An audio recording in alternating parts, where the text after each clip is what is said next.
Enneads by Plotinus, translated by Stephen Mckenna, 6th Ennead, on the kinds of being. Reader's note: I will be replacing existence with existent things. This is to disambiguate it from the abstract noun existence. Chapter 1. Philosophy, at a very early stage, investigated the number and character of existent things. Various theories resulted. Some declared for one existent, others for a finite number, others again for an infinite number, while as regards the nature of the existent things, one numerically finite or numerically infinite, there was a similar disagreement. These theories, insofar as they have been adequately examined by later workers, may be passed over here. Our attention must be directed upon the results of those whose examination has led them to posit, on their own account, certain well-defined genera. These thinkers rejected pure unity on the ground of the plurality observed even in the intellectual world. They rejected an infinite number as not reconcilable with the facts and as defying knowledge. Considering the foundations of being to be genera rather than elements strictly so called, they concluded for a finite number. Of these genera, some found 10, others less, others no doubt more. But here again, there is a divergence of views. To some, the genera are first principles. To others, they indicate only a generic classification of the existent things themselves. Let us begin with the well-known tenfold division of existent things, and consider whether we are to understand 10 genera ranged under the common name of being, or 10 categories. That the term being has not the same sense in all 10 is rightly maintained. But a graver problem confronts us at the outset. Are the 10 found alike in the intellectual and in the sensible realms? Or are all found in the sensible and only some in the intellectual? All in the intellectual and some in the sensible is manifestly impossible. At this point, it would be natural to investigate which of the 10 belong to both spheres, and whether the existent things of the intellectual are to be ranged under one and the same genus with the existent things in the sensible, or whether the term existence or substance is equivocal as applied to both realms. If the equivocation exists, the number of genera will be increased. If there is no equivocation, it is strange to find the one same existence applying to the primary and to the derivative existent things, when there is no common genus embracing both primal and secondary. These thinkers are, however, not considering the intellectual realm in their division, which was not intended to cover all the existent things. The supreme they overlooked. Chapter 2. But are we really obliged to posit the existence of such genera? Take substance, for substance must certainly be our starting point. What are the grounds for regarding substance as one single genus? It has been remarked that substance cannot be a single entity common to both the intellectual and the sensible worlds.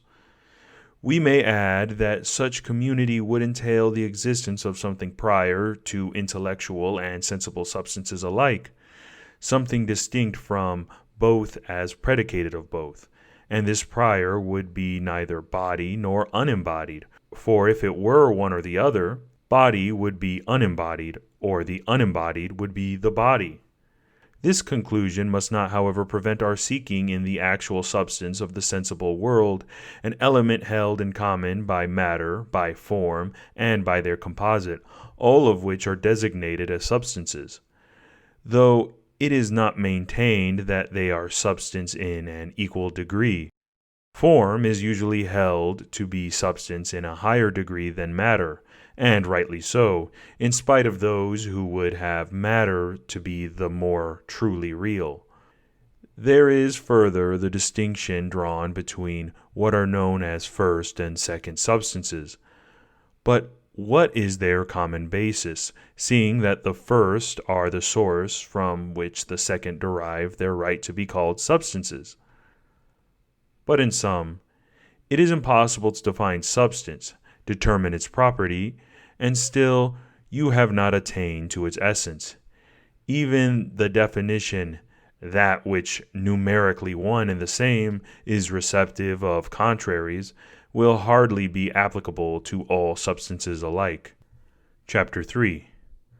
But perhaps we should rather speak of some single category, embracing intellectual substance, matter, form, and the composite of matter and form.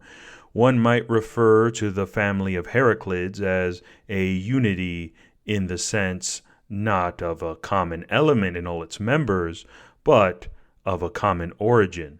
Similarly, intellectual substance would be substance in the first degree, the others being substance by derivation and in a lower degree.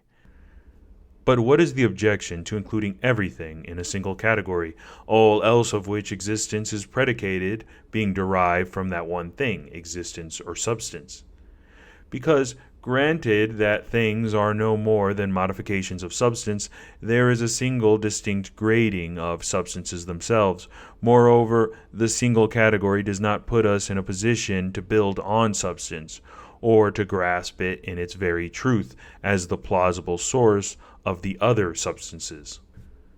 Supposing we grant that all things known as substances are homogeneous as possessing something denied to the other genera, what precisely is this something, this individuality, this subject which is never a predicate, this thing not present in any thing as in a subject, this thing which does not owe its essential character to any other thing, as a quality takes character from a body and a quantity from a substance, as time is related to motion and motion to the moved? The second substance is, it is true, a predicate. But predication in this case signifies a different relation from that just considered. It reveals the genus inherent in the subject and the subject's essential character, whereas whiteness is predicated of a thing in the sense of being present in the thing. The properties adduced may indeed be allowed to distinguish substance from the other existent things.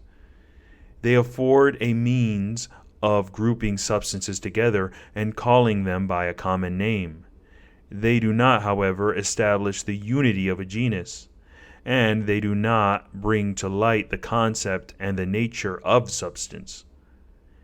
These considerations are sufficient for our purpose.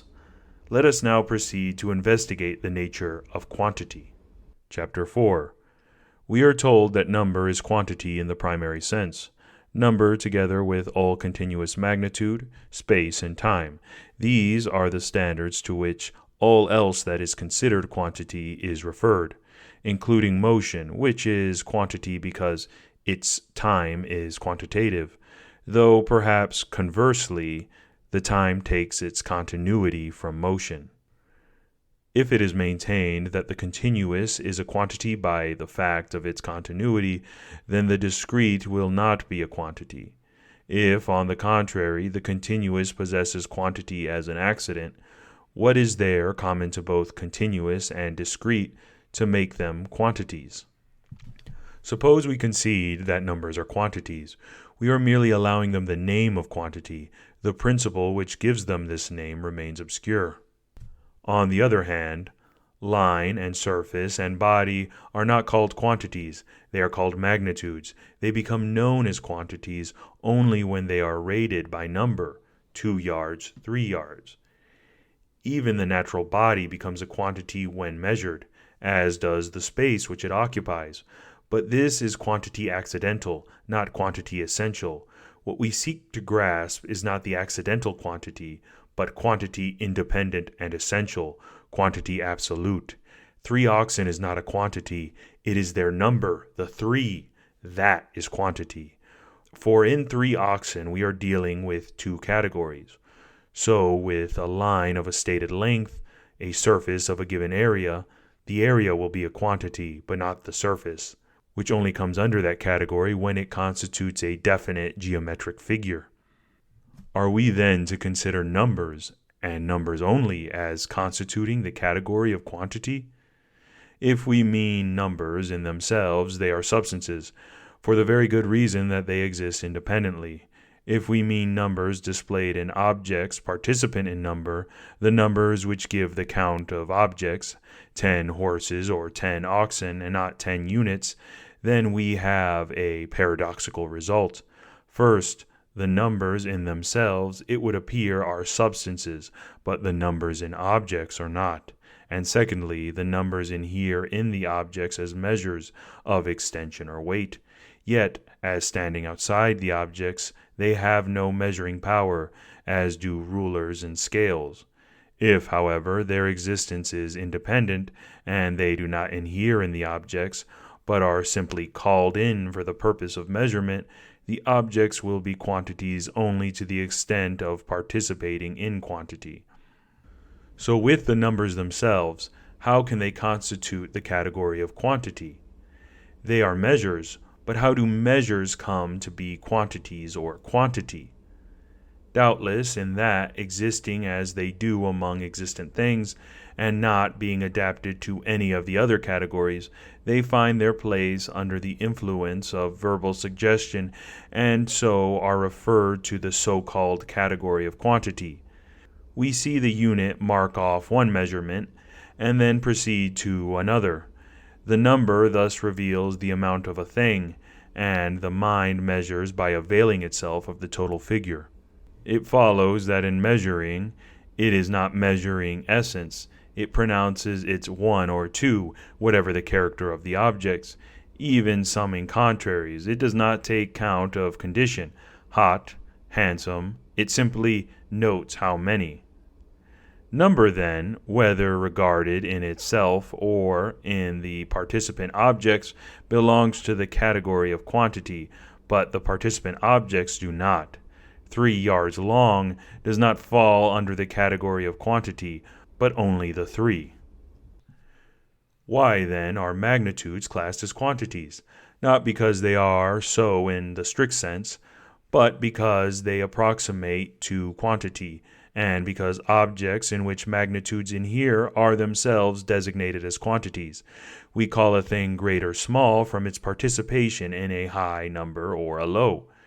True, greatness and smallness are not claimed to be quantities, but relations. But it is by their apparent possession of quantity that they are thought of as relations. All this, however, needs more careful examination. In sum, we hold that there is no single genus of quantity. Only number is quantity. The rest, magnitude, space, time, motion, quantities only in a secondary degree. We have, therefore, not strictly one genus, but one category grouping the approximate with the primary and the secondary. We have, however, to inquire in what sense the abstract numbers are substances. Can it be that they are also in a manner quantitative? Into whatever category they fall, the other numbers, those inherent in objects, can have nothing in common with them but the name. Chapter 5. Speech, time, motion, in what sense are these quantities? Let us begin with speech. It is subject to measurement, but only insofar as it is sound. It is not quantity in its essential nature. Which nature is that it be significant, as noun and verb are significant. The air is its matter, as it is the matter to verb and noun, the components of speech. To be more precise, we may define speech as an impact made upon the outer air by the breath, though it is not so much the impact as the impression which the impact produces and which, as it were, imposes form upon the air. Speech, thus, is rather an action than a quantity, an action with a significance. Though perhaps it would be truer to say that while this motion, this impact is an action, the counter motion is an experience or passion. Or each may be, from different points of view, either an action or an experience, Or we may think of speech as an action upon a substrate, air, and an experience within that substrate. If, however, voice is not characteristically impact, but is simply air, two categories will be involved. Voice is significant, and the one category will not be sufficient to account for this significance without associating with the second. With regard to time, if it is to be thought of as measure, we must determine what it is that applies this measure. It must clearly be either soul or the present moment. If, on the contrary, we take time to be something measured and regard it as being such and such extension, a year, for example, then we may consider it as a quantity. Essentially, however, time is of a different nature. The very fact that we can attribute this or that length to it shows us that it is not length.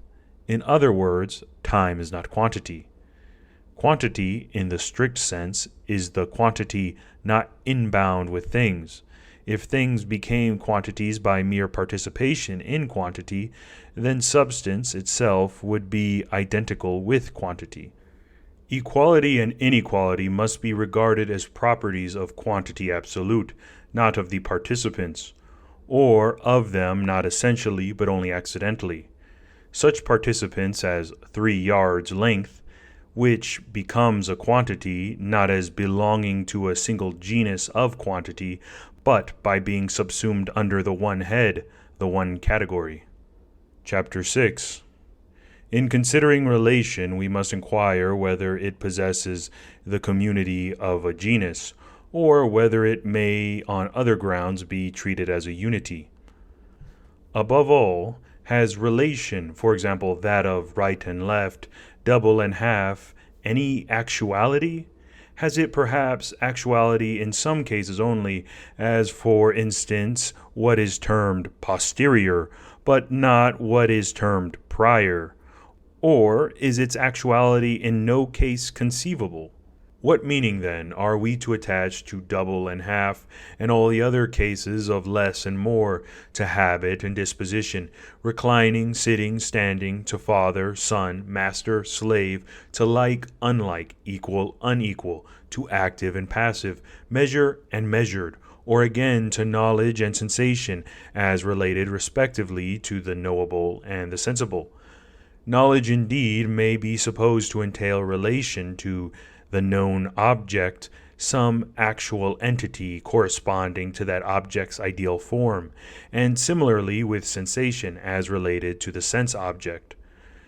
The active will perform some constant function in relation to the passive, as will the measure in relation to the measured. But what will emerge from the relation of like to like? Nothing will emerge. Likeness is the inherence of qualitative identity. Its entire content is the quality present in two objects. From equality, similarly, nothing emerges. The relation merely presupposes the existence of a quantitative identity.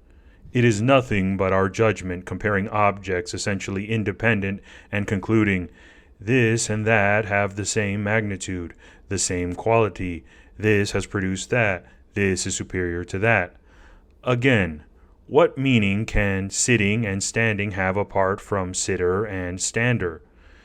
The term habit either implies a having, in which case it signifies possession, or else it arises from something had, and so denotes quality, and similarly with disposition.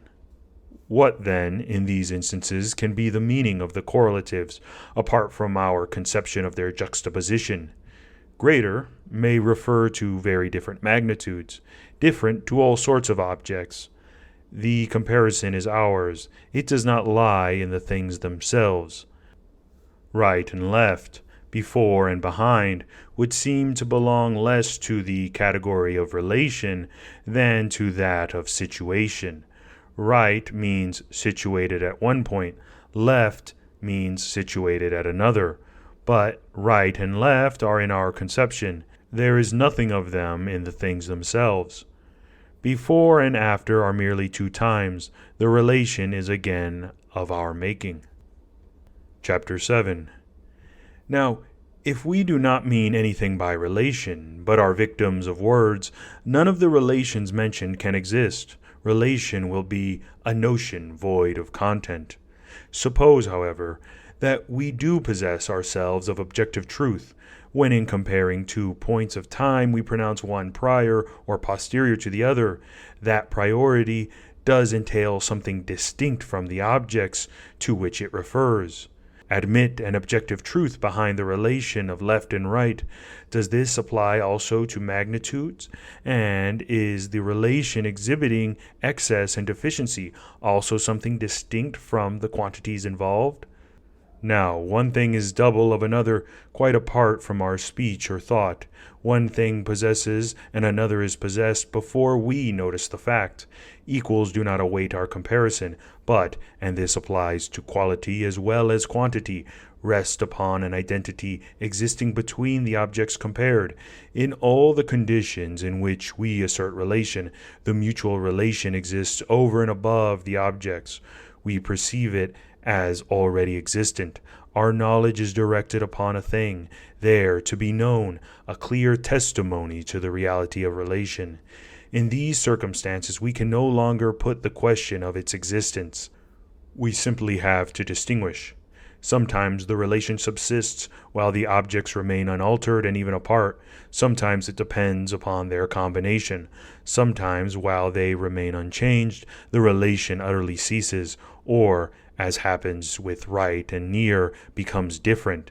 These are the facts which chiefly account for the notion that relation has no reality in such circumstances. Our task, thus, is to give full value to this elusive character of relation, and then to inquire what there is that is constant in all these particular cases, and whether this constant is generic or accidental. And having found this constant, we must discover what sort of actuality it possesses. It need hardly be said that we are not to affirm relation where one thing is simply an attribute of another, as a habit is an attribute of a soul or of a body. It is not relation when a soul belongs to this individual or dwells in that body. Relation enters only when the actuality of the relationships is derived from no other source than relation itself.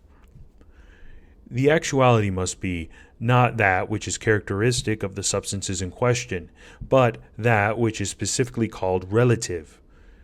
Thus, double with its correlative half gives actuality neither to 2 yards length or the number 2, nor to 1 yard's length or the number 1. What happens is that when these quantities are viewed in their relation, they are found not to be merely 2 and 1 respectively, but to produce the assertion and to exhibit the fact of standing one to the other in the condition of double and half. Out of the objects in a certain conjunction, this condition of being double and half has issued as something distinct from either. Double and half have emerged as correlatives, and their being is precisely this of mutual dependence. The double exists by its superiority over the half, and the half by its inferiority.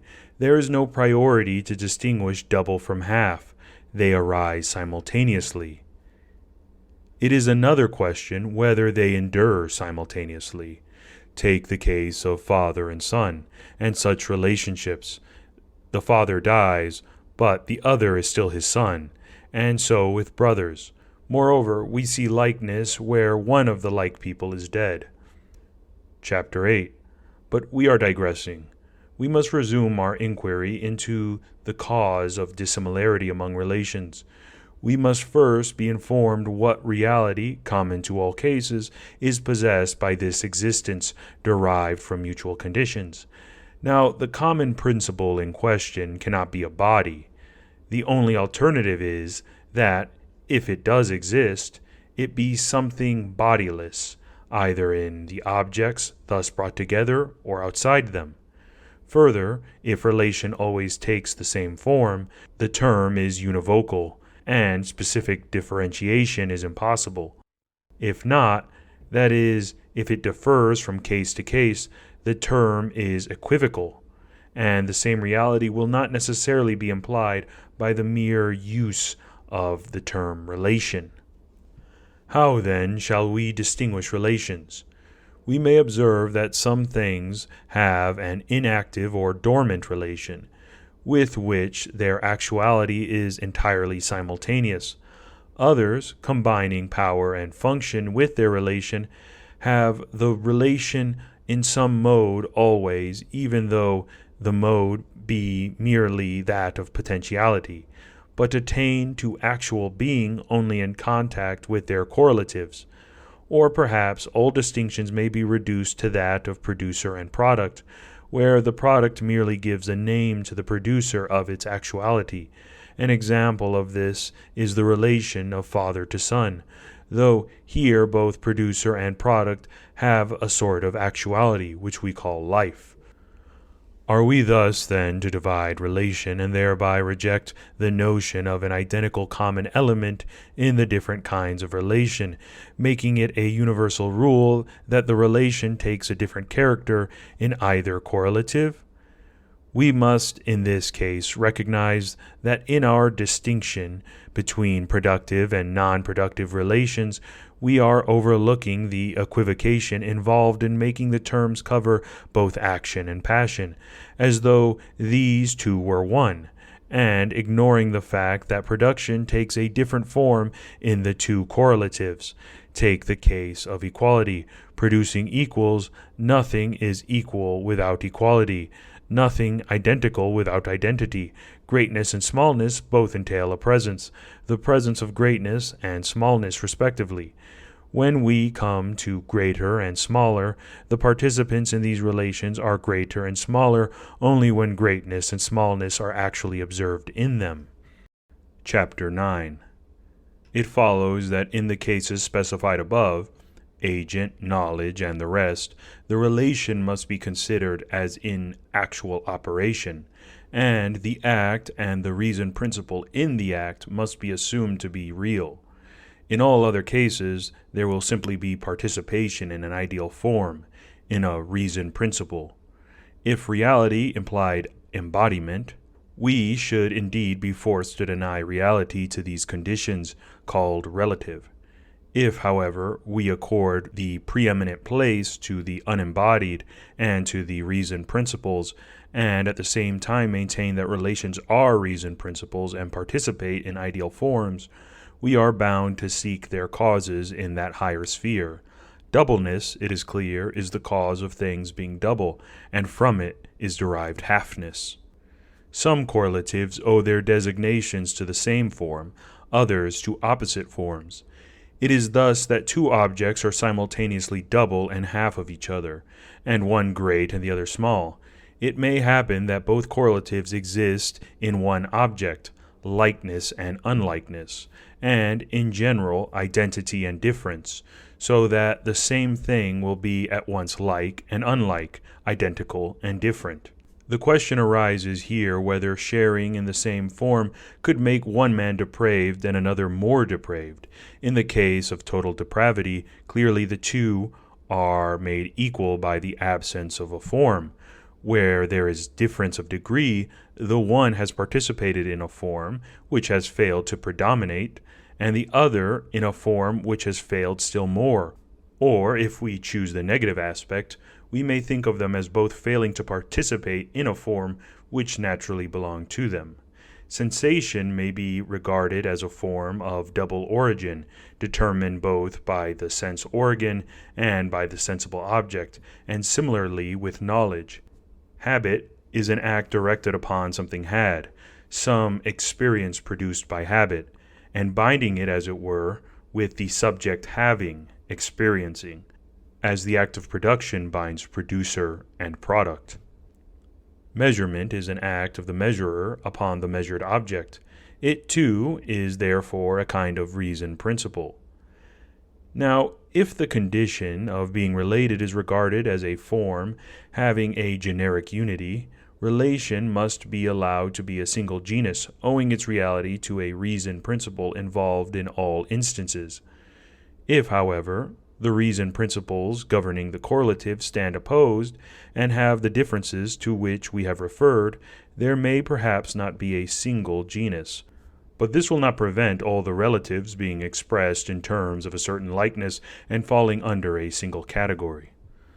But even if the cases of which we have spoken can be subsumed under a single head, it is nevertheless impossible to include in a single genus all that goes with them in one common category, for the category includes negations and derivatives, not only, for example, double and also its negative, the resultant doubleness and the act of doubling. But we cannot include in one genus both the thing and its negative, double and not double, relative and not relative, any more than in dealing with the genus of animal we can insert in it the non-animal. Moreover, doubleness and doubling have only the relation to double that whiteness has to white. They cannot be classed as identical with it. Chapter 10. As regards quality, the source of what we call a quale, we must, in the first place, consider what nature it possesses in accordance with which it produces the qualia, and whether, remaining one and the same in virtue of that common ground, it has also differences whereby it produces the variety of species. If there is no common ground, and the term quality involves many connotations, there cannot be a single genus of quality. What then will be the common ground in habit, disposition, passive quality, figure, shape, in light, thick, and lean? If we hold this common ground to be a power adapting itself to the forms of habits, dispositions, and physical capacities, a power which gives the possessor whatever capacities he has, we have no plausible explanation of incapacities. Besides, how are figure and the shape of a given thing to be regarded as a power? Moreover, at this, being will have no power qua being, but only when quality has been added to it, and the activities of those substances which are activities in the highest degree will be traceable to quality, although they are autonomous and owe their essential character to powers wholly their own. Perhaps, however, qualities are conditioned by powers which are posterior to the substances as such, and so do not interfere with their essential activities. Boxing, for example, is not a power of a man qua man. Reasoning is. Therefore, reasoning, on this hypothesis, is not quality but a natural possession of the mature human being. It therefore is called quality only by analogy. Thus, quality is a power which adds the property of being qualia to substances already existent. The differences distinguishing substances from each other are called qualities only by analogy. They are, more strictly, acts and reason principles, or parts of reason principles, and though they may appear merely to qualify the substance, they, in fact, indicate its essence. Qualities, in the true sense, those that determine qualia being in accordance with our definition powers, will in virtue of this common ground be a kind of reason principle. They will also be, in a sense, forms, that is, excellences and imperfections, whether of soul or of body. But how can they all be powers? Beauty or health of soul or body very well, but surely not ugliness, disease, weakness, incapacity. In a word, is powerlessness a power? It may be urged that these are qualities insofar as qualia are also named after them. But may not the qualia be so called by analogy, and not in the strict sense of the single principle? Not only may the term be understood in the four ways of Aristotle, but each of the four may have at least a twofold significance. In the first place, quality is not merely a question of action and passion, involving a simple distinction between the potentially active quality and the passive. Health, disposition, and habit, disease, strength, and weakness are all classed as qualities. It follows that the common ground is not power, but something we have still to seek. Again, Not all qualities can be regarded as reason principles. Chronic disease cannot be a reason principle. Perhaps, however, we must speak in such cases of privations, restricting the term quantities to ideal forms and powers. Thus, we shall have not a single genus, but reference only to the unity of a category. Knowledge will be regarded as a form and a power, ignorance as a privation and powerlessness. On the other hand, powerlessness and disease are a kind of form. Disease and vice have many powers, though looking to evil. But how can a mere failure be a power? Doubtless, the truth is that every quality performs its own function independently of a standard, for in no case could it produce an effect outside of its power. Even beauty would seem to have a power of its own. Does this apply to triangularity? Perhaps, after all, it is not a power we must consider, but a disposition. Thus, qualities will be determined by the forms and characteristics of the object qualified. Their common element, then, will be form and ideal type, imposed upon substance and posterior to it. But then, how do we account for the powers? We may doubtless remark that even the natural boxer is so by being constituted in a particular way, similarly with the man unable to box. To generalize, the quality is a characteristic non-essential. Whatever is seen to apply alike to being and to non-being, as do heat and whiteness and colors generally, is either different from being, is, for example, an act of being, or else some secondary of being, derived from it, contained in it, its image and likeness. But if quality is determined by formation and characteristic and reason principle, how explain the various cases of powerlessness and deformity? Doubtless, we must think of principles imperfectly present, as in the case of deformity. And disease, how does that imply a reason principle? Here, no doubt, we must think of a principle disturbed, the principle of health. But it is not necessary that all qualities involve a reason principle. It suffices that over and above the various kinds of disposition there exists a common element distinct from substance, and it is what comes after the substance that constitutes quality in an object. But triangularity is a quality of that in which it is present. It is, however, no longer triangularity as such, but the triangularity present in that definite object, and modified in proportion to its success in shaping that object. Chapter 11. But if these considerations are sound, why has quality more than one species? What is the ground for distinguishing between habit and disposition, seeing that no differentia of quality is involved in permanence and non-permanence?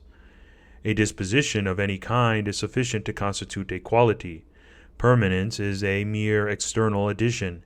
It might, however, be urged that dispositions are but incomplete forms, if the term may pass, habits being complete ones. But incomplete, they are not qualities. If already qualities, the permanence is an external addition. How do physical powers form a distinct species? If they are classed as qualities in virtue of being powers, power, we have seen, is not a necessary concomitant of qualities.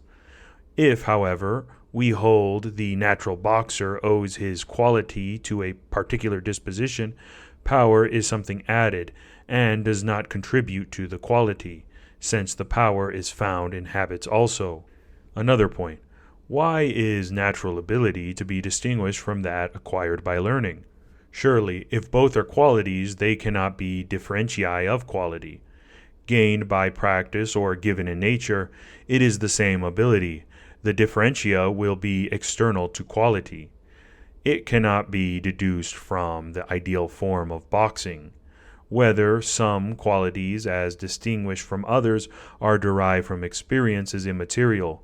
The source of the quality makes no difference, none, I mean, pointing to the variations and differences of quality.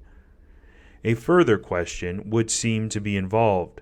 If certain qualities are derived from experience, but here is a discrepancy in the manner and source of the experience, how are they to be included in the same species? And again, if some create the experience, others are created by it. The term quality, as applied to both these cases, will be equivocal. And what part is played by the individual form? If it constitutes the individual specific character, it is not a quality. If, however, it is what makes an object beautiful or ugly, the specific form has been determined. Then it involves a reason principle. Rough and smooth, tenuous and dense may rightly be classed as qualities. It is true that they are not determined by distances and approximations, or in general by even or uneven dispositions of parts. Though, were they so determined, they might well even then be qualities. Knowledge of the meaning of light and heavy will reveal their place in the classification. An ambiguity will, however, be latent in the term light, unless it be determined by comparative weight. It would then implicate leanness and fineness, and involve another species distinct from the four of Aristotle. Chapter 12. If, then, we do not propose to divide quality in this fourfold manner, what basis of division have we? We must examine whether qualities may not prove to be divisible on the principle that some belong to the body and others to the soul. Those of body would be subdivided according to the senses, some being attributed to sight, others to hearing and taste, others to smell and touch.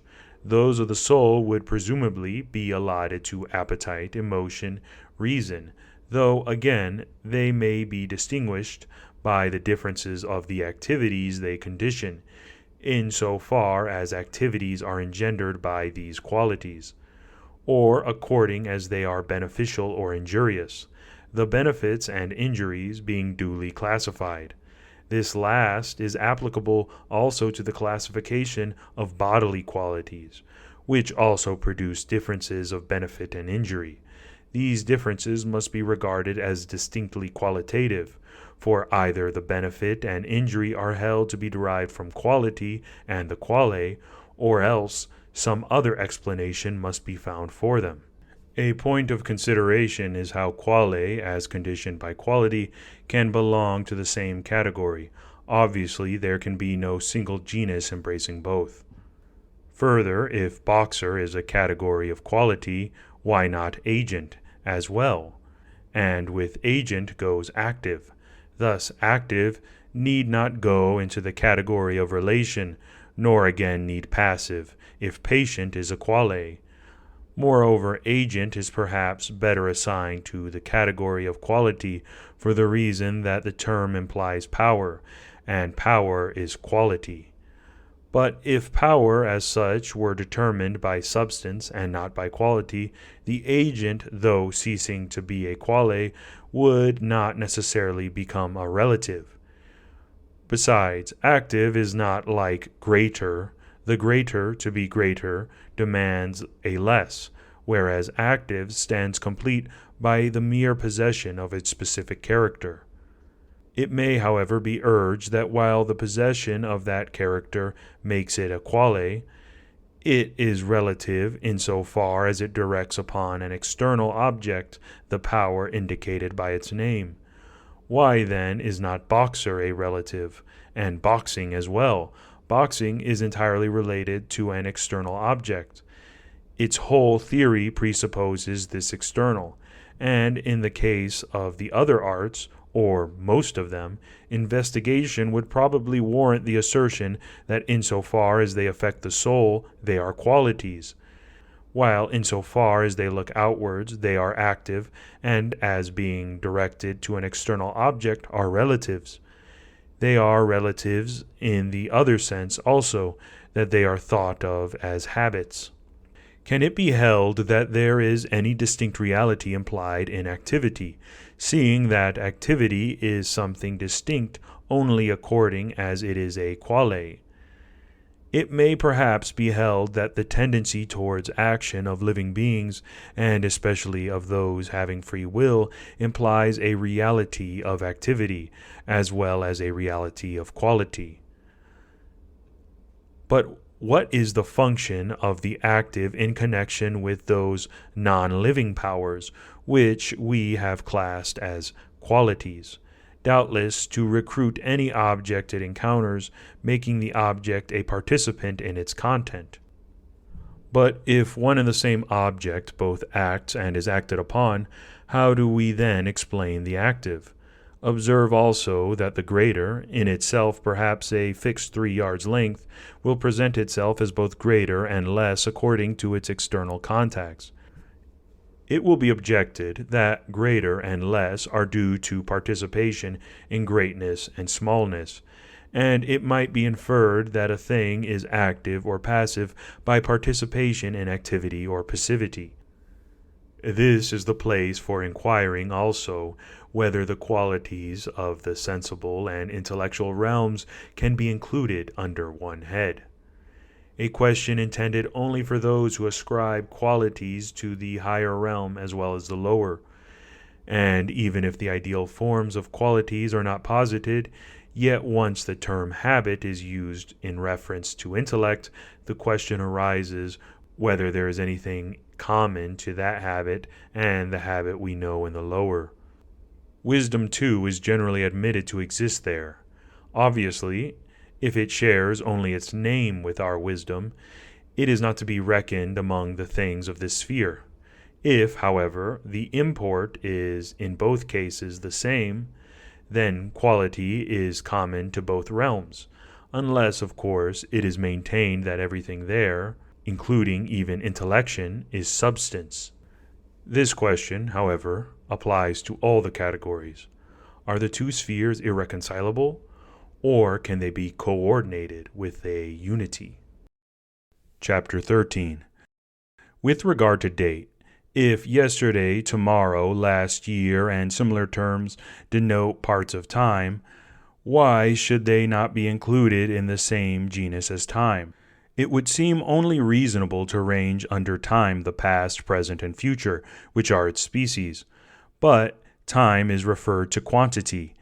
What, then, is the need for a separate category of date?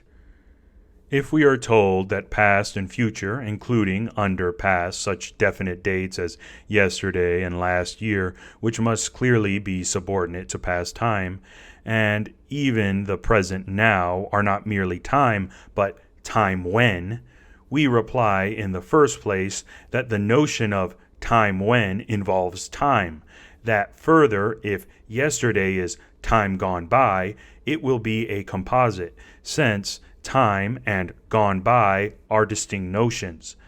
We have two categories instead of the single one required. But suppose that date is not defined as time, but as that which is in time, if by that which is in time is meant the subject Socrates in the proposition Socrates existed last year, that subject is external to the notion of time, and we have again a duality. Consider, however, the proposition Socrates or some action exists at this time.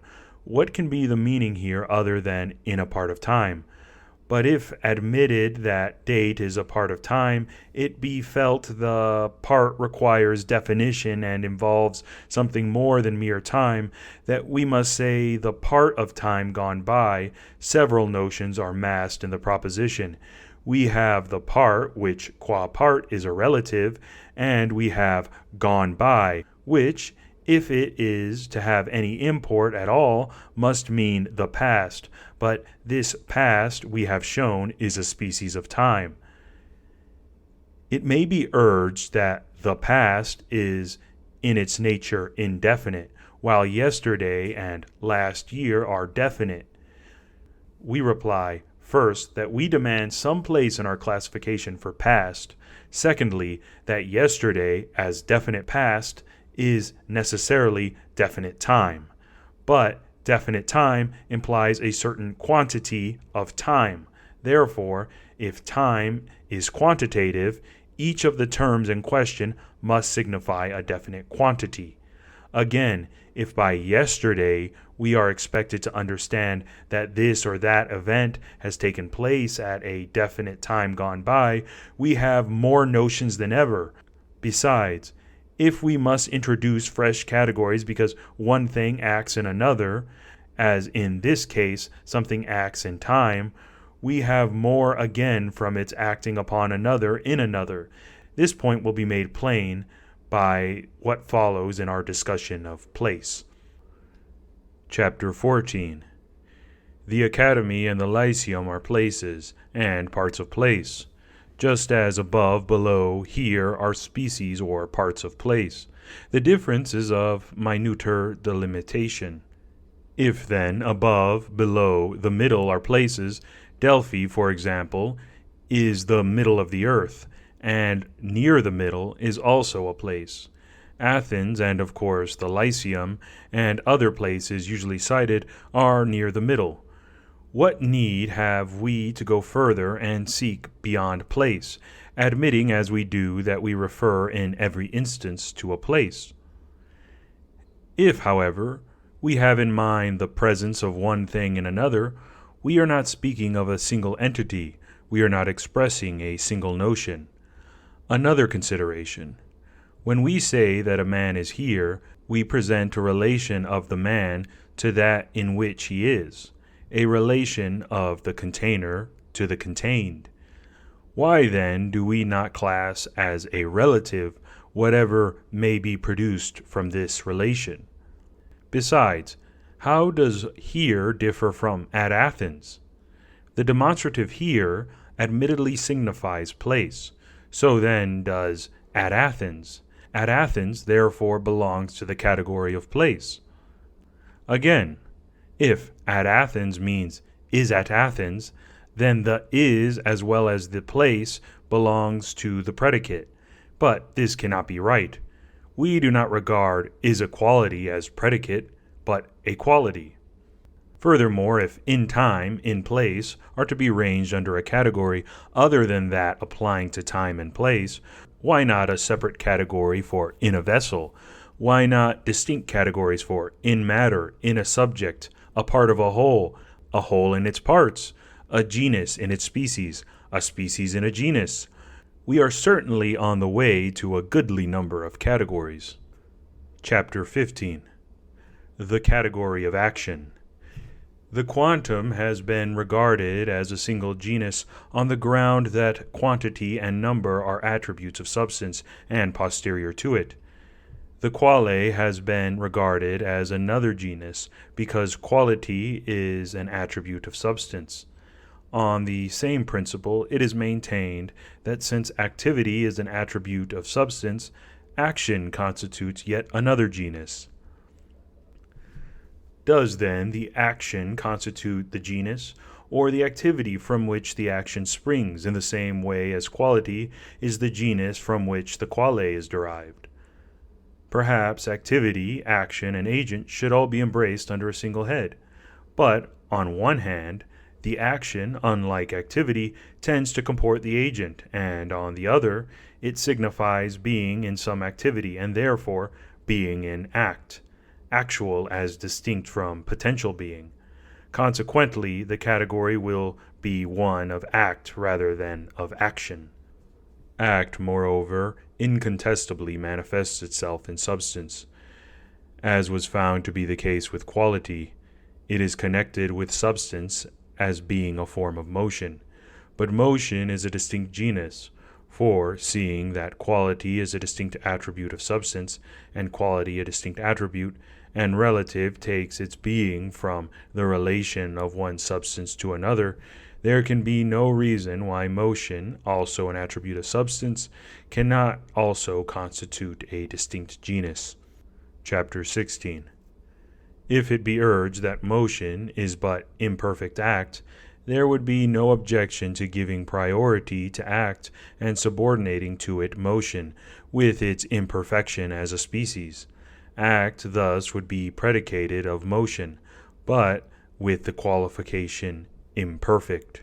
Motion is thought of as imperfect not because it is not an act, but because, entirely an act, it yet entails repetition, lacks finality.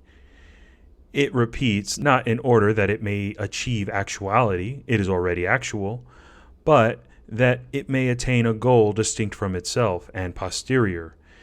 It is not the motion itself that is then consummated, but the result at which it aims. Walking is walking from the outset. When one should traverse a race course, but has not yet done so, the deficiency lies not in the walking, not in the motion, but in the amount of walking accomplished. No matter what the amount, it is walking and motion already. A moving man has motion, and a cutter cuts before there is any question of quantity.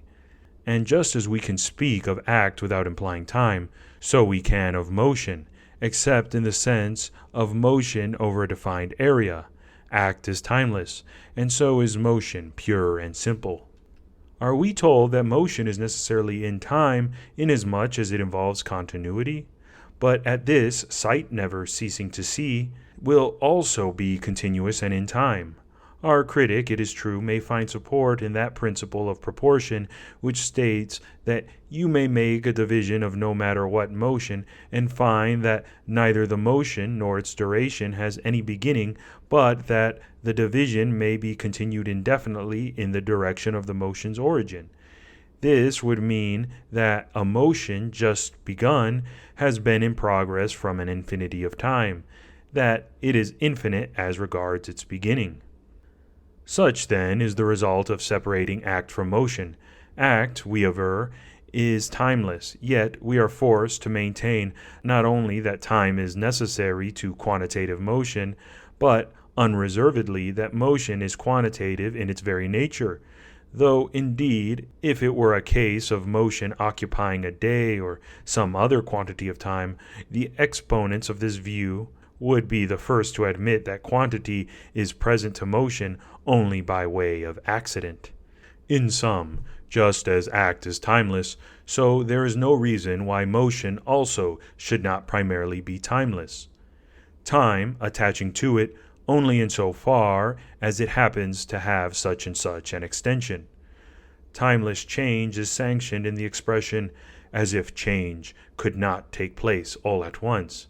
If, then, change is timeless, why not motion also? Change, be noted, is here distinguished from the result of change, the result being unnecessary to establish the change itself. Chapter 17. We may be told that neither act nor motion requires a genus for itself, but that both revert to relation, act belonging to the potentially active, motion to the potentially motive. Our reply is that relation produces relatives as such, and not the mere reference to an external standard. Given the existence of a thing, whether attributive or relative, it holds its essential character prior to any relationship. So then, act and motion, and even such an attribute as habit, they are not prevented from being prior to any relationship they may occupy, or from being conceivable in themselves. Otherwise, everything will be relative, for anything you think of, even soul, bears some relationship to something else. But to return to activity proper and the action, is there any reason why these should be referred to relation? They must in every instance be either motion or act. If, however, activity is referred to relation and the action made a distinct genus, why is not motion referred to relation and the movement made a distinct genus? Why not bisect the unity, motion, and so make action and passion two species of one thing, ceasing to consider action and passion as two genera? Chapter 18. There are other questions calling for consideration. First, are both acts and motions to be included in the category of action, with the distinction that acts are momentary while motions, such as cutting, are in time? Or will both be regarded as motions or as involving motion? Secondly, Will all activities be related to passivity, or will some, for example, walking and speaking, be considered as independent of it? Thirdly, will all those related to passivity be classed as motions and the independent as acts, or will the two classes overlap? Walking, for instance, which is an independent, would one supposes be a motion, thinking, which also does not essentially involve passivity, an act. Otherwise, we must hold that thinking and walking are not even actions. But if they are not in the category of action, where in our classification must they fall? It may perhaps be urged that the act of thinking, together with the faculty of thought, should be regarded as relative to thought object. For is not the faculty of sensation treated as relative to the sensible object? If, then, we may ask, in the analog, the faculty of sensation is treated as a relative to the sensible object, why not the sensory act as well? The fact is that even sensation, though related to an external object, has something besides that relation. It has, namely, its own status of being either an act or a passion. Now, the passion is separable from the condition of being attached to some object and caused by some object. So, then, is the act a distinct entity. Walking is similarly attached and caused, and yet has besides the status of being a motion. It follows that thought, in addition to its relationship, will have the status of being either a motion or an act. Chapter 19. We have to ask ourselves whether there are not certain acts which, without the addition of a time element, will be thought of as imperfect and therefore classed with motions. Take, for instance, living and life. The life, a definite person, implies a certain adequate period, just as his happiness is no merely instantaneous thing. Life and happiness are, in other words, of the nature ascribed to motion. Both, therefore, must be treated as motions, and motion must be regarded as a unity, a single genus. Besides the quantity and quality belonging to substance, we must take count of the motion manifested in it. We may further find desirable to distinguish bodily from psychic motions, or spontaneous motions from those induced by external forces, or the original from the derivative. The original motions being activities, whether externally related or independent, while the derivatives will be passions. But surely, the motions having external tendency are actually identical with those of external derivation. The cutting issuing from the cutter and that effected in the object are one, though to cut is not the same as to be cut. Perhaps, however, the cutting issuing from the cutter and that which takes place in the cut object are in fact not one, but to cut implies that from a particular act and motion there results a different motion in the object cut. Or perhaps the difference between action and passion lies not in the fact of being cut, but in the distinct motion supervening. Pain, for example. Passivity has this connotation also. But when there is no pain, what occurs? Nothing, surely, but the act of the agent upon the patient object. This is all that is meant in such cases by action. Action thus becomes twofold. There is that which occurs in the external, and that which does not. The duality of action and passion, suggested by the notion that action always takes place in an external, is abandoned. Even writing, though taking place upon an external object, does not call for passivity, since no effect is produced upon the tablet beyond the act of the writer, nothing like pain. We must be told that the tablet has been inscribed, but this does not suffice for passivity. Again, in the case of walking, there is the earth trodden upon, but no one thinks of it as having experienced passion or suffering. treading on a living body, we think of suffering, because we reflect not upon the walking, but upon the ensuing pain. Otherwise, we should think of suffering in the case of the tablet as well. It is so in every case of action. We cannot but think of it as knit into a unity with its opposite, passion. Not that this later passion is the opposite of action in the way in which being burned is the opposite of burning. By passion, in this sense, we mean the effect supervening upon the combined facts of the burning and the being burned. Whether this effect be pain or some such process as withering. Suppose this passion to be treated as of itself producing pain. Have we not still the duality of agent and patient, two results from one act? The act may no longer include the will to cause pain, but it produces something distinct from itself, a pain-causing medium which enters into the object about to experience pain. This medium, while retaining its individuality, produces something yet different, the feeling of pain. What does this suggest? Surely that the very medium, the act of hearing, for instance, is even before it produces pain, or without producing pain at all, a passion of that into which it enters. But hearing, with sensation in general, is in fact not a passion. Yet to feel pain is to experience a passion, however, which is not opposed to action. Chapter 20.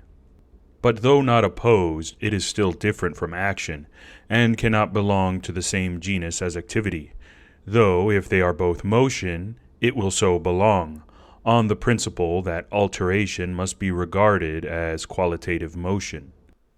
Does it follow that whenever alteration proceeds from quality, it will be activity and action, the quale remaining impassive?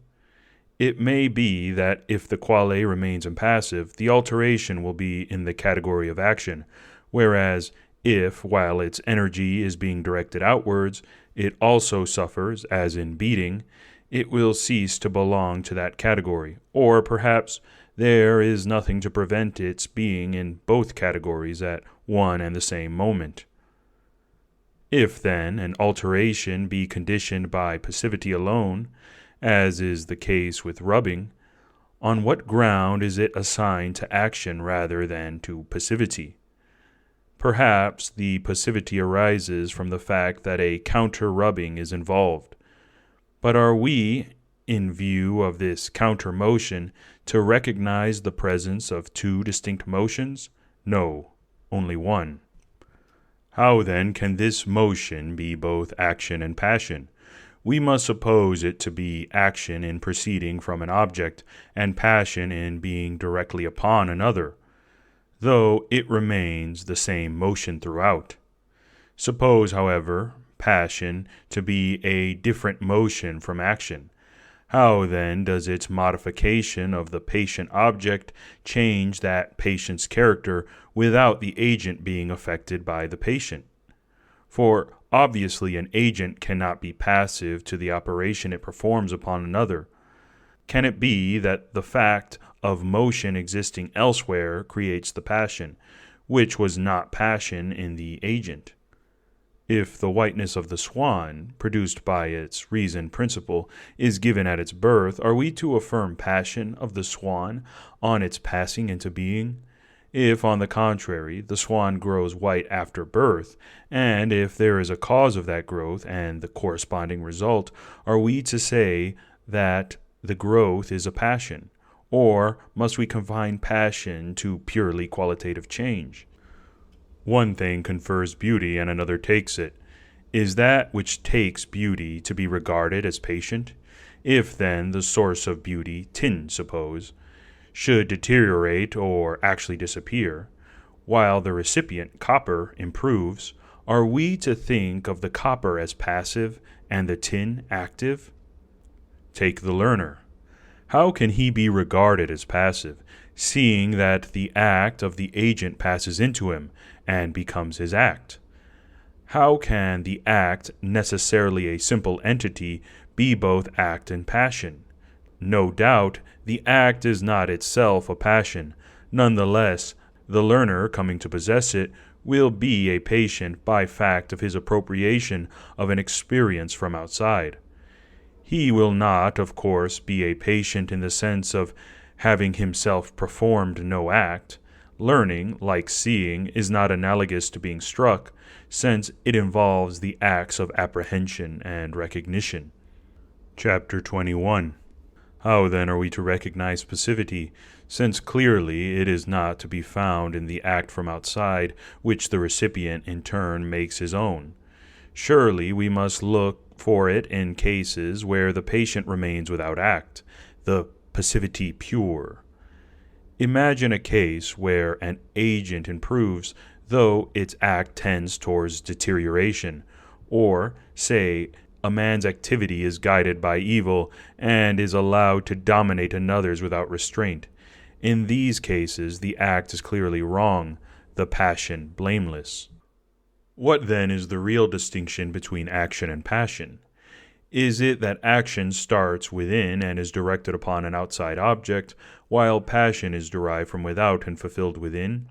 What then are we to say of such cases as thought and opinion, which originate within but are not directed outwards?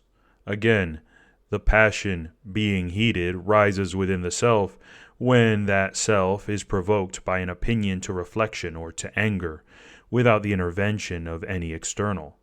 Still it remains true that action, whether self-centered or with external tendency, is a motion rising in the self. How then do we explain desire and other forms of aspiration? Aspiration must be a motion having its origins in the object aspired to, though some might disallow origin and be content with saying that the motion aroused is subsequent to the object. In what respect, then, does aspiring differ from taking a blow or being borne down by a thrust? Perhaps, however, we should divide aspirations into two classes, those which follow intellect being described as actions, the merely impulsive being passions. Passivity now will not turn on origin without or within.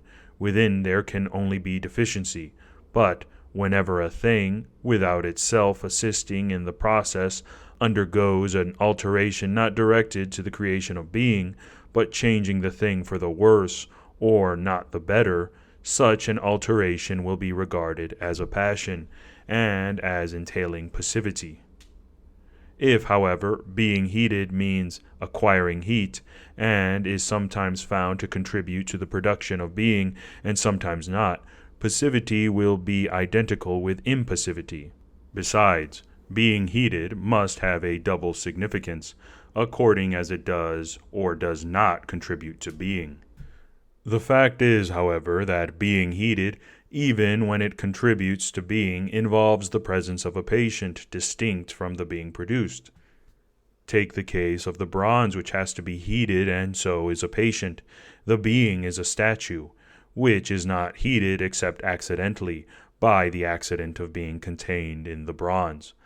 If, then, the bronze becomes more beautiful as a result of being heated, and in the same proportion, it certainly becomes so by passivity, for passivity must clearly take two forms.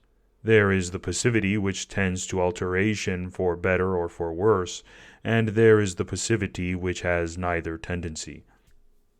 Chapter 22. Passivity thus implies the existence within a motion functioning somehow or other in the direction of alteration. Action too implies a motion within, whether the motion be aimless or whether it be driven by the impulse comported by the term action to find its goal in an external object. There is motion in both action and passion, but the differentia distinguishing action from passion keeps action impassive, while passion is recognized by the fact that a new state replaces the old, though nothing is added to the essential character of the patient. Whenever being, essential being, is produced, the patient remains distinct. Thus, what is action in one relation may be passion in another, One same motion will be action from the point of view of A, passion from that of B, for the two are so disposed that they might well be consigned to the category of relation. At any rate, in the cases where the action entails a corresponding passion, neither correlative is found in isolation. Each involves both action and passion, though A acts as mover and B is moved. Each then involves two categories.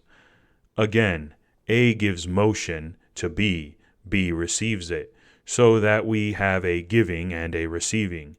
In a word, a relation. But a recipient must possess what it has received. A motion is admitted to possess its natural color. Why not its motion also? Besides, independent motions, such as walking and thought, do in fact involve the possession of powers respectively to walk and to think. We are reminded to inquire whether thought in the form of providence constitutes action. To be subject to providence is apparently passion, for such thought is directed to an external, the object of the providential arrangement.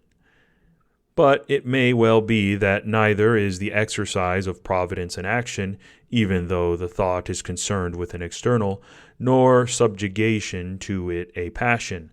Thought itself need not be an action, for it does not go outward towards its object, but remains self-gathered.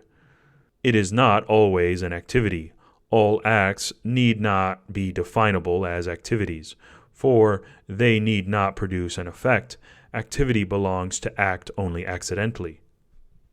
Does it follow that if a man as he walks produces footprints, he cannot be considered as having performed an action? Certainly, as a result of his existing, something distinct from himself has come into being. Yet perhaps we should regard both action and act as merely accidental, because he did not aim at this result. It would be as we speak of action even in things inanimate. Fire heats, the drug worked. Chapter 23. As for possession, if the term is used comprehensively, why are not all its modes to be brought under one category? Possession thus would include the quantum as possessing magnitude, the quale as possessing color. It would include fatherhood and the complementary relationships, since the father possesses the son and the son possesses the father. In short, it would include all belongings.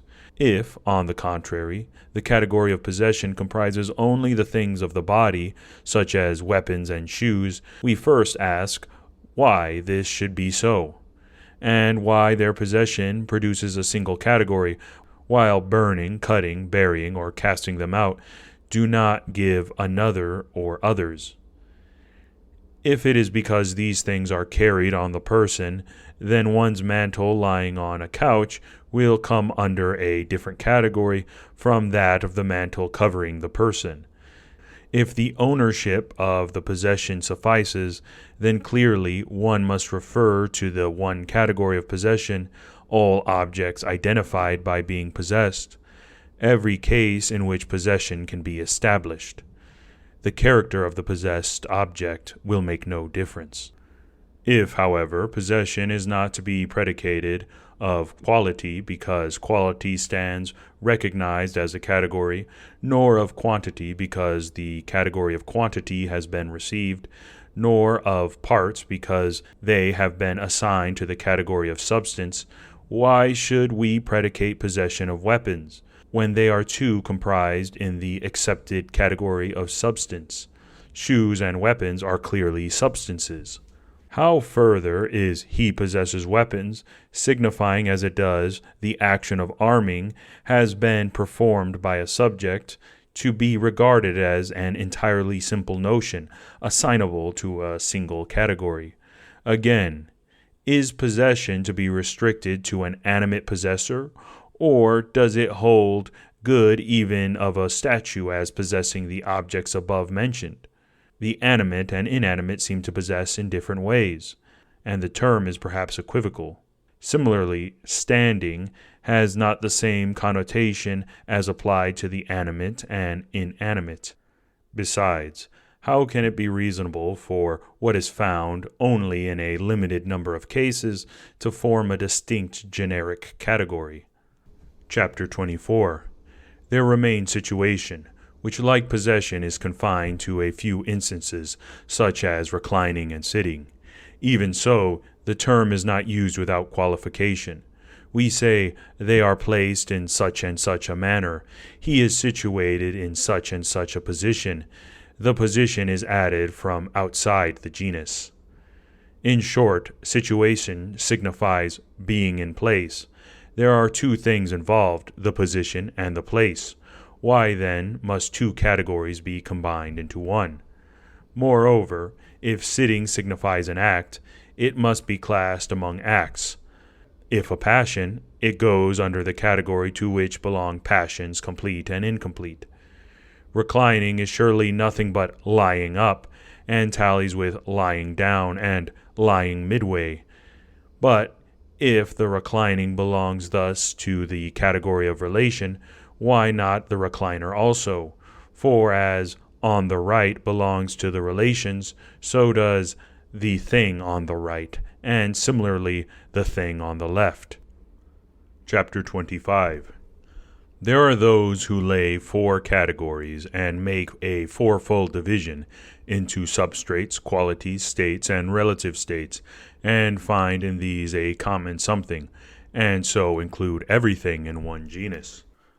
Against this theory, there is much to be urged, but particularly against this posing of a common something and a single all-embracing genus.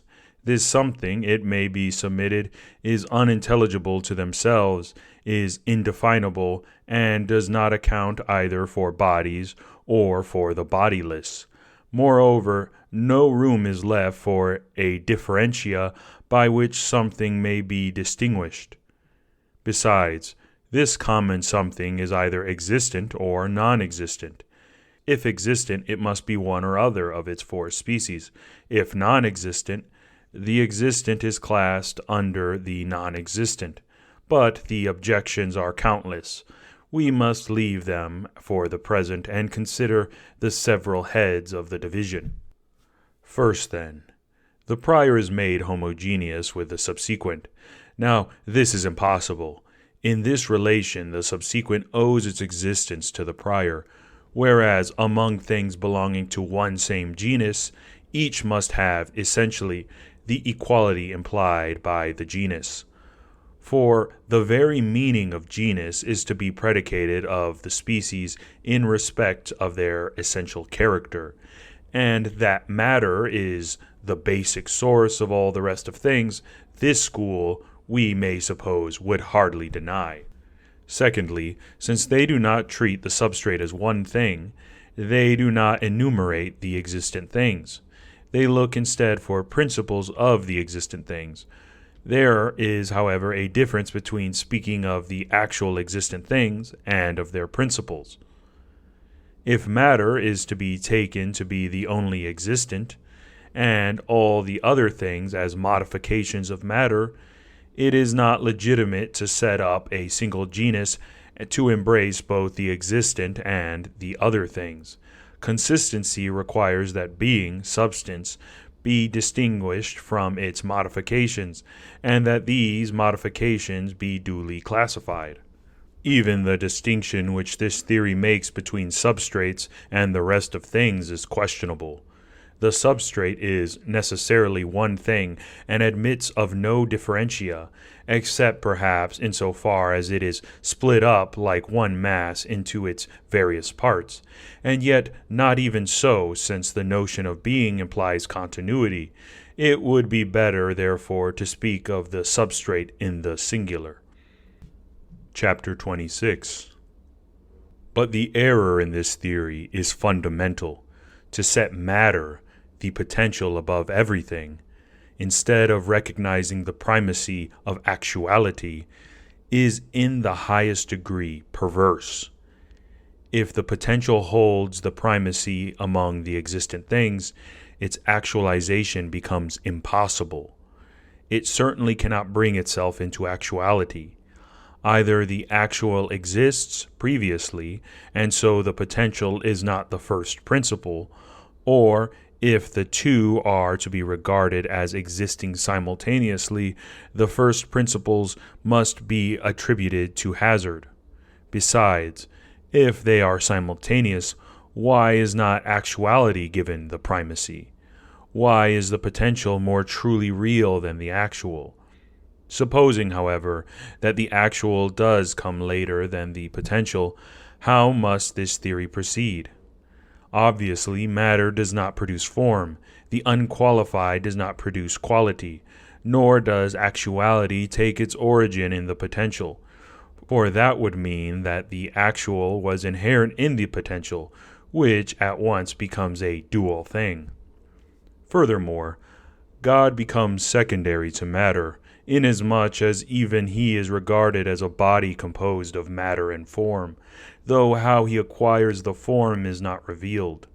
If, however, he be admitted to exist apart from matter in virtue of his character as a principle and a rational law, logos, God will be bodiless, the creative power bodiless. If we are told that he is without matter, but is composite in essence, by the fact of being a body, this amounts to introducing another matter, the matter of God. Again, how can matter be a first principle, seeing that it is body? Body must necessarily be a plurality, since all bodies are composite of matter and quality.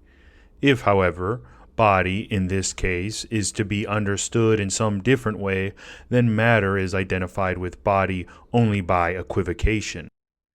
If the possession of three dimensions is given as the characteristic of body, then we are dealing simply with mathematical body. If resistance is added, we are no longer considering a unity. Besides, resistance is a quality, or at least derived from quality. And whence is this resistance supposed to come? Whence the three dimensions? What is the source of their existence? Matter is not comprised in the concept of three-dimensional, nor the three-dimensional in the concept of matter. If matter partakes thus of extension, it can no longer be simplex. Again, whence does matter derive its unifying power?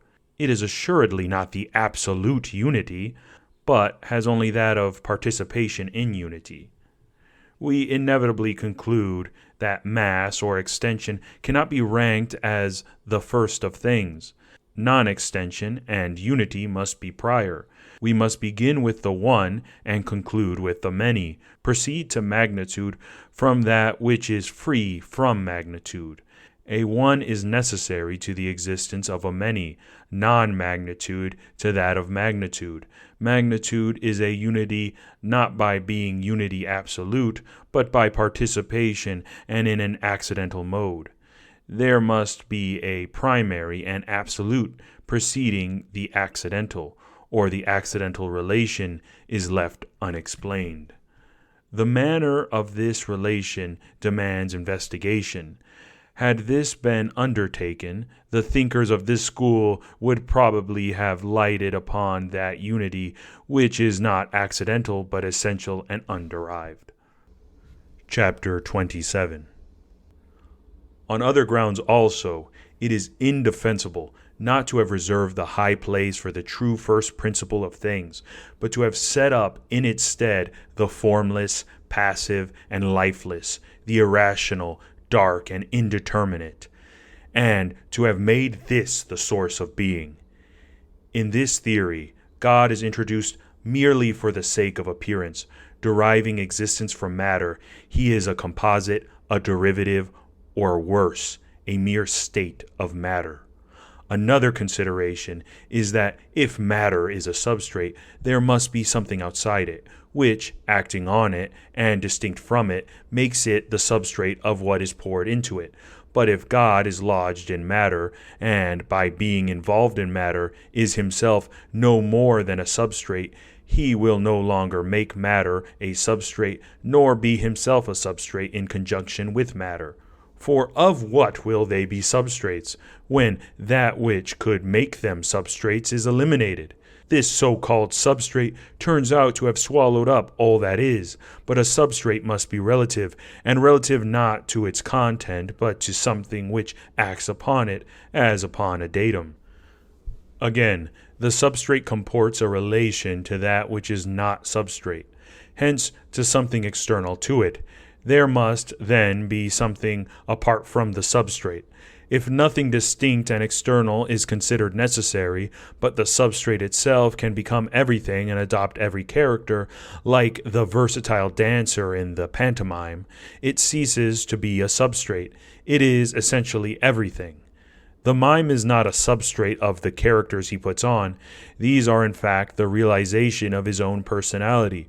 Similarly, if the matter with which this theory presents us comports in its own being all the realities, it is no longer the substrate of all. On the contrary, the other things can have no reality whatever, if they are no more than states of matter, in the sense that the poses of the mime are states through which he passes.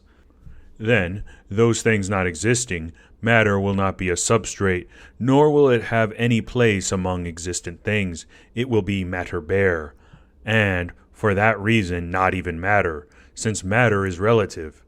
The relative is relative to something else. It must further be homogeneous with that something else. Double is relative to half, but not substance to double. How, then, can an existent be relative to a non-existent, except accidentally? But the true existent, or matter, is related to what emerges from it as existent to non-existent. For if potentiality is that which holds the promise of existence, and that promise does not constitute reality, the potentiality cannot be reality. In sum, these very teachers who deprecate the production of realities from non-realities themselves produce non-reality from reality, for to them the universe as such is not a reality. But is it not a paradox that while matter, the substrate, is to them an existence, bodies should not have more claim to existence, the universe yet more, and not merely a claim grounded on the reality of one of its parts? It is no less paradoxical that the living form should owe existence not to its soul but to its matter only, the soul being an affection of matter and posterior to it. From what source, then, did matter receive ensoulment? Whence, in short, is soul's entity derived? How does it occur that matter sometimes turns into bodies, while another part of it turns into soul? Even supposing that form might come to it from elsewhere, that accession of quality to matter would account not for soul, but simply for organized body soulless. If, on the contrary, there is something which both molds matter and produces soul, then prior to the produced there must be soul, the producer. Chapter 28. Many as are the objections to this theory, we pass on for fear of the ridicule we might incur by arguing against a position itself so manifestly ridiculous. We may be content with pointing out that it assigns the primacy to the non-existent and treats it as the very summit of existence. In short, it places the last thing first. The reason for this procedure lies in the acceptance of sense perception as a trustworthy guide to first principles and to all other entities. This philosophy began by identifying the real with body, then, viewing with apprehension the transmutations of bodies, decided that reality was that which is permanent beneath the superficial changes, which is much as if one regarded space as having more title to reality than the bodies within it, on the principle that space does not perish with them. They found a permanent in space, but it was a fault to take mere permanence as in itself a sufficient definition of the real. The right method would have been to consider what properties must characterize reality, by the presence of which properties it has also that unfailing permanence. Thus, if a shadow had permanence accompanying an object through every change, that would not make it more real than the object itself.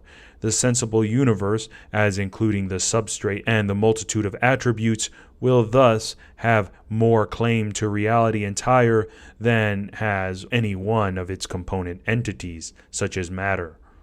And if the sensible were in very truth the whole of reality, matter, the mere base and not the total, could not be that whole. Most surprisingly of all is that while they make sense perception their guarantee of everything, they hold that the real cannot be grasped by sensation. For they have no right to assign to matter even so much as resistance, since resistance is a quality. If, however, they profess to grasp reality by intellect, is it not a strange intellect which ranks matter above itself, giving reality to matter but not itself? And as their intellect has thus no real existence, how can it be trustworthy when it speaks of things higher than itself, things to which it has no affinity whatever? But an adequate treatment of this entity, matter, and of substrates will be found elsewhere. Chapter 29. Qualities must be, for this school, distinct from substrates.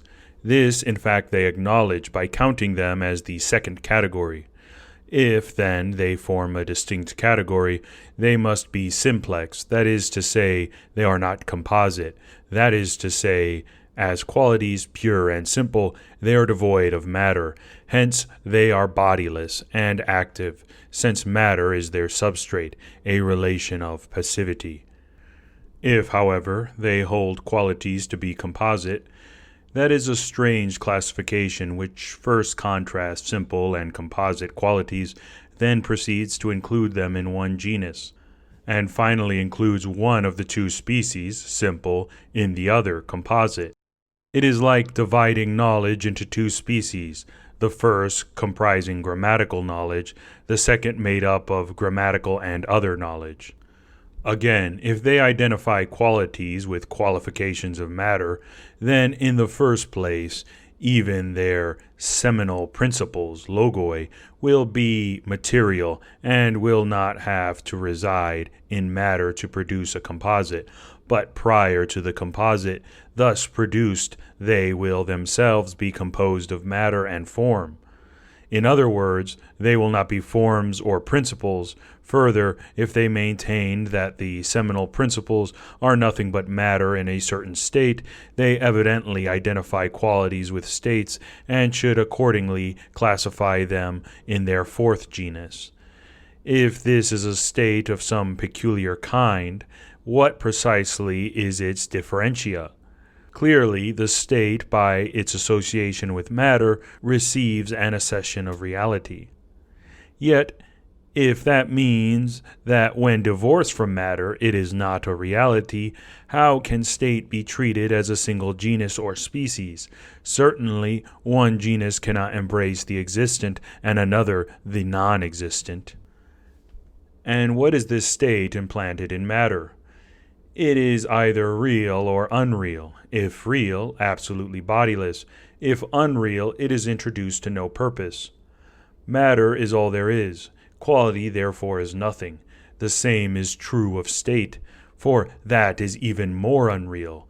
The alleged fourth category, more so. Matter, then, is the sole reality. But how do we come to know this? Certainly not from matter itself. How, then, from intellect? But intellect is merely a state of matter, and even the state is an empty qualification. We are left, after all, with matter alone, competent to make these assertions, to fathom these problems. And if its assertions were intelligent, we must wonder how it thinks and performs the functions of soul without possessing either intellect or soul. If, then, it were to make foolish assertions, affirming itself to be what it is not and cannot be, to what should we ascribe this folly? Doubtless to matter. if it was in truth matter that spoke. But matter does not speak. Anyone who says that it does proclaims the predominance of matter in himself. He may have a soul, but he is utterly devoid of intellect. He lives in ignorance of himself and of the faculty alone capable of uttering the truth in these things. Chapter 30. With regard to states. It may seem strange that states should be set up as a third class, or whatever class it is, since all states are referable to matter. We shall be told that there is a difference among states, and that state, as in matter, has definite characteristics, distinguishing it from all other states, and further, that whereas qualities are states of matter, states, properly so called, belong to qualities.